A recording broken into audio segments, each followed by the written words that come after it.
An upcoming HBO documentary about the Church of Scientology has sparked months of controversy.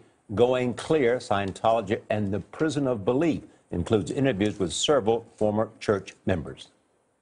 In 2004, Miscavige ordered the top officers of the Sea Org to Scientology's Gold Base in Southern California. He forced them to live in a pair of double-wide trailers that came to be called the Hole. The doors had bars put on them, the windows all had bars put on them, and there was one entrance door that a security guard sat at 24 hours a day. I had to stay there, sleep there. It stunk, and there were ants crawling around. You sleep about an hour, 2 hours a night. You were in such a mental state that you're very controllable, very suggestible. We were told we needed to come up with what each other's crimes were against Miscavige and Hubbard so that we could eventually get out of the hole.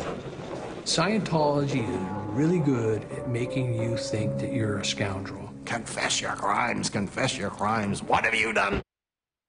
The Church of Scientology criticizes Going Clear as one-sided and dishonest. The movie premiered in January at the Sundance Film Festival. It is based on a book by Pulitzer Prize-winning author Lawrence Wright. The director is Academy Award-winning filmmaker Alex Gibney. They're both with us in Studio 57. We invited a representative from the Church of Scientology onto this broadcast. No one was made available to come this morning. Let's begin with the question, why this documentary for you?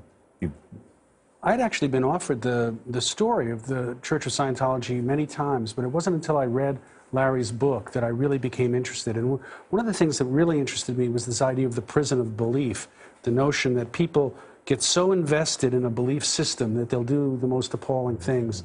And in that way, it's about the Church of Scientology, but it's also about a lot of other, about all of us, really, in terms of when we get invested in a belief system and suddenly that blind faith takes us places that are unexpected. Larry, what interested you about Scientology? Well, I've always been interested in why people believe different things. And we have a smorgasbord of beliefs in this country, so you can believe anything you want. But why Scientology? It's the most stigmatized religion in America. But obviously, people go into it, they get something out of it. They affiliate with it, they lend their reputations to it. So my goal was to understand, what was it that they were getting out of it? Why did they go in? Why did they stay? I mean, this started as a magazine article for you that then became a book. It was a profile of Paul Haggis, who was an Academy Award-winning writer and director who dropped out after 35 years. Well, as you might expect, the Church of Scientology is not happy. They provided us with this statement. They said the film is a one-sided wine fest and bigoted propaganda. How do you respond to the criticism? Because a lot of people say you didn't interview anybody who was pro-Scientology, who's in the church and active and very happy with the church. Well, actually, I reached out to a number of Scientologists, and as we say in the film, they all declined to appear, much as they declined to appear on this program. They did offer 25 unidentified people, but it's hard to understand. You know, imagine if 25 unidentified people showed up at the studios here and say, we demand to be heard. So the people, is that what happened? 25 people showed up at your place? And well, they said they were around the corner and were willing to make themselves available. This was very late in the game, long after I had asked for interviews from a number of key people who were relevant to this story. But I did talk to a number of those people in active Scientologists in preparation for the article in the book. So their views were constantly solicited by me and reflected in the book and the article and in the documentary. That's right. One of the things that the movie alleges is that the church keeps these black PR files against Scientologists, including John Travolta. Why is it, and what are in these black PR files? Why are they allegedly compiled? Well, this is how it works. You go into auditing in Scientology, and you know, they're holding these cans that is attached to an e-meter, and it's a combination of therapy and confession. And the most intimate details of your life are spilled out, and they are recorded secretly and sometimes videotaped. And I talked to a former member of Scientology who said that at a point when John Travolta was thinking about leaving the church, he was tasked with the job of compiling what they call black PR. In case Travolta left, they would be able to use this information against him. Scientology is classified as a religion and therefore tax exempt. Correct. And there was a huge fight over that because there was a point in the early 90s when Scientology faced $1 billion tax bill and only had about $200 million in assets, so they would have been extinct.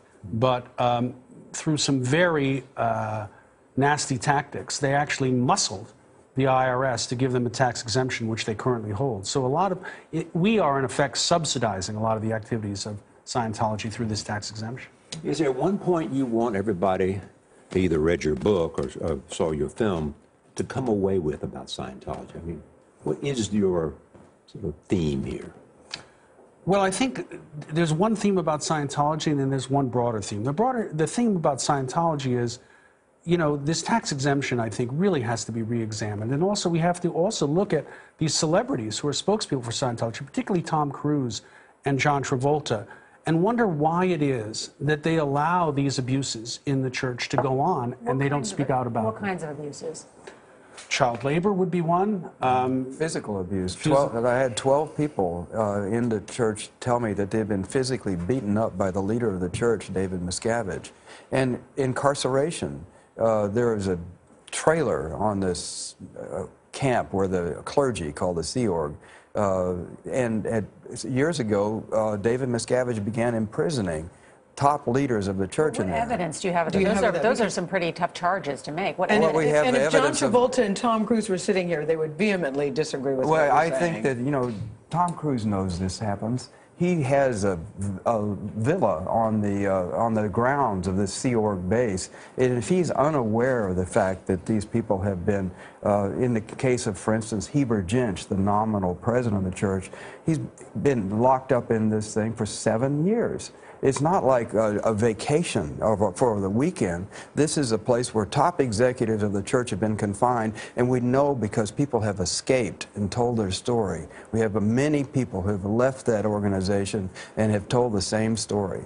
Are you worried about your safety because of this documentary? You know, there are reports that when people look into it, in the documentary you talk about a reporter's dog who was poisoned, other people that were followed.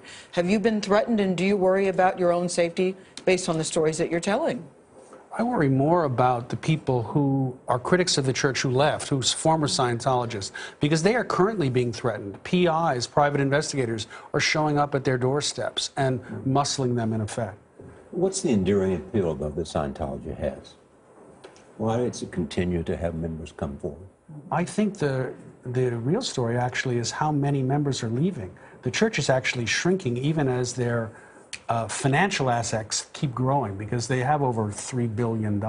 Still got a following, though, Alex. It does have a small, it has a small but disappearing following. I think one of the things we get at, which is the more universal theme in the film, is that, and in Larry's book, is this idea that once you become a prisoner of a belief system, it's very hard to let go. And even some of the people that we spoke to, it took years for them to finally understand the hold that Scientology had over them. All right, Alex Gibney and Larry Wright, thanks to both of you for being here. Pleasure. Thank you. Going Clear premieres Sunday, March 29th on HBO.